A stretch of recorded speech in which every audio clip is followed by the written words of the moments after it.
this morning when you came in, I hope that you got one of these.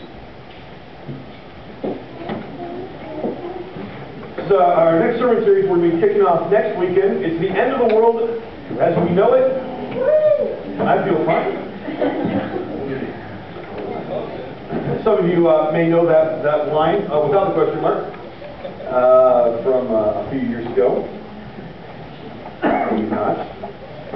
But you know, there's so many things going on in our world right now. We live in a time of upheaval and confusion. If you didn't know that, I'm sorry to have broken that news to you this morning. But as Travis said, some of us know about it firsthand as we're dealing with job loss. Some are knowing it because watching the news and listening to the news every day has about thrown you into a deep depression. Going, what's going on? Maybe you've heard, I was listening to a radio program on a podcast, because that's how I catch some of my radio burn, this week, and they said, you know, if this doesn't happen, if this doesn't happen, or if the government doesn't do these things, then we'll no longer talk about the Great Depression, because the one that we'll be in will so greatly overshadow the Great Depression that it'll look like nothing. Well, that's a happy thought for the day. So what's going on? Where are we heading?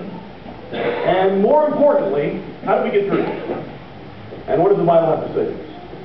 We'll be using the book of Daniel as a springboard, the stories in the book of Daniel, as we look at what it all means. There's some amazing parallels in that book. If you want to read chapter 1 this week and get a head start, we'll be starting there next week. Because, yeah, we need some answers. And we need to talk realistically and candidly about where we're at in this world. So that's what we're doing. Starting next week, dates are on the back.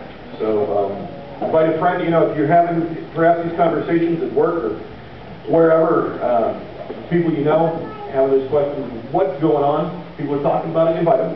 Might be a good series for them for you to invite them to come hang out with us and journey and ask questions together. All right. All right. Let's have prayer again. Father, we need right now your Spirit to speak to our hearts. We need more of you, God. And I pray you open up our eyes to ourselves, and more importantly, to how you do it and what you desire from our hearts. In Jesus' name.